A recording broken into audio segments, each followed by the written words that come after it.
या मिस्टर धीरज, आप कहाँ पे हैं? मैं होटल से बोल रहा हूँ। हम अभी माल रोड घूम रहे हैं। मिस्टर धीरज, मैं आपसे ये कंफर्म करना चाह रहा था, अभी आप शिमला अभी तो रुकेंगे ना आप? हाँ भैया, अभी तो 3 दिन का स्टे है। नहीं, मैं आपसे बिल्कुल। नहीं, मैं आपसे ये पूछ रहा था। नहीं, मैं आपसे ये पूछ रहा था, आप रात को वापस आएंगे क्या? होटल में स्टे करेंगे? रात को वहीं रुकूंगा होटल में। मैंने अभी चेकआउट थोड़ी ना किया है। यार, मैं वो रूम नंबर 422 में है ना आपका? हाँ हाँ, 422 में ही हूँ। एक सेकंड रुकिए, इधर आ। सुन, अब वो कह रहे रात में होटल में आके रुकेंगे, क्यों नहीं तूने रजाइयाँ धोके रखी? Sorry sir. क्या नहीं, क्या क्या हो क्या गया? सॉरी? अब मैं उनसे बात करूं, उनसे लड़ूं मैं? हेलो। ये सर हाउस कीपिंग का बंदा है हमारे होटल का। आपके रूम अच्छा। में सुबह सुबह इसने बेडशीट हटाई होंगी, अच्छा। रजाइयां भी हटाई हैं। अब इसने रजाई धोने को डाल दी, अब स्पेयर में कोई रजाई है ही नहीं हमारे पास। क्या करें आप, वो बताएं यार। सर एक दिन के लिए बोल दो, अगर बिना रजाई की हो जाए तो। एक दिन के लिए बोल सर, एक दिन आप बिना रजाई के एक रात आप फैमिली के साथ स्टे कर लेना। मैं इसको कल मैथ्स की क्लास लगाऊंगा। पागल हो गया क्या तुम? क्या घर में मारेगा क्या हमें? नहीं तो सर, एक रात की बात है, सिर्फ एक रात की बात है। ठंड भी तो देख कितनी हो रही है। एक रात की बात है, बिना रजाई के कैसे रुकेंगे? बस सर, यहीं पे आप रुकिएगा प्लीज। क्या नाम है आपका?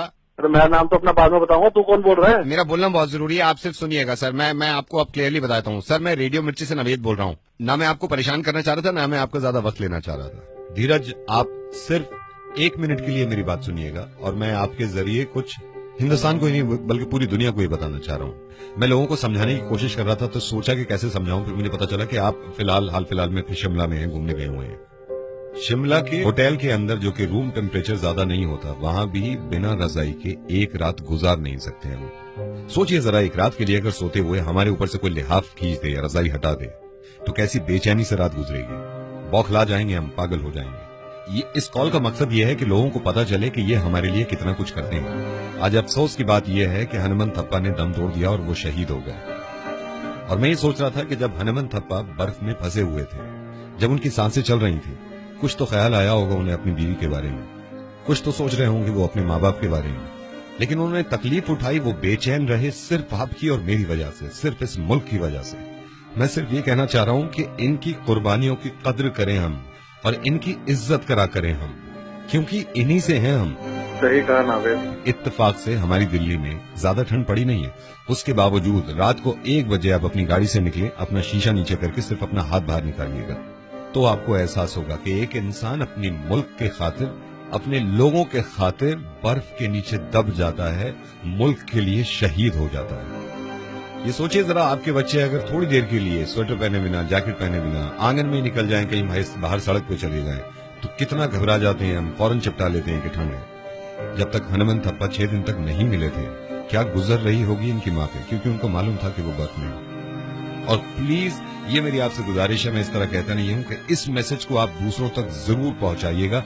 हो सकता है कि शायद उनकी नजर में और ज्यादा इज्जत बढ़ जाए, जो लोग नहीं समझते कि हमारे जवानों की कितनी कुर्बानियां हैं हमारे लिए। हम सब शुक्रगुजार हैं हनुमंत थप्पा के और बाकी उन सारे जवानों के जो अब भी ठंड में हमारी वजह से पहरा दे रहे हैं। और सलाम है उन माँ बापों को जो अपने बच्चों को आर्मी में भेजते हैं, अपनी वजह से नहीं, अपने मुल्क की वजह से। धीरज, बहुत बहुत शुक्रिया ये बात सुनने के लिए, और सिर्फ आपको ही नहीं सुनानी थी, अब जितने लोग ये सुन रहे हैं इन तक पहुंचानी थी, और आपकी जिम्मेदारी है कि आप दूसरों तक पहुंचाएं ये बात, प्लीज। मैं सलूट करता हूँ हनुमंत थप्पा को, जिसने हम लोगों की वजह से अपनी जान दे दी और शहीद हो गया, और उनके साथ उन बाकी सोल्जर्स को भी जो उनके शहीद हुए। और बात खत्म करने से पहले ये मैंने कहीं पढ़ा और आपको बताना चाहता हूं मैं, कि तेरी सलामी में वो बर्फ भी आज पिघल गई होगी, जिसकी लाख कोशिशों के बाद भी तूने हथियार नहीं डाले।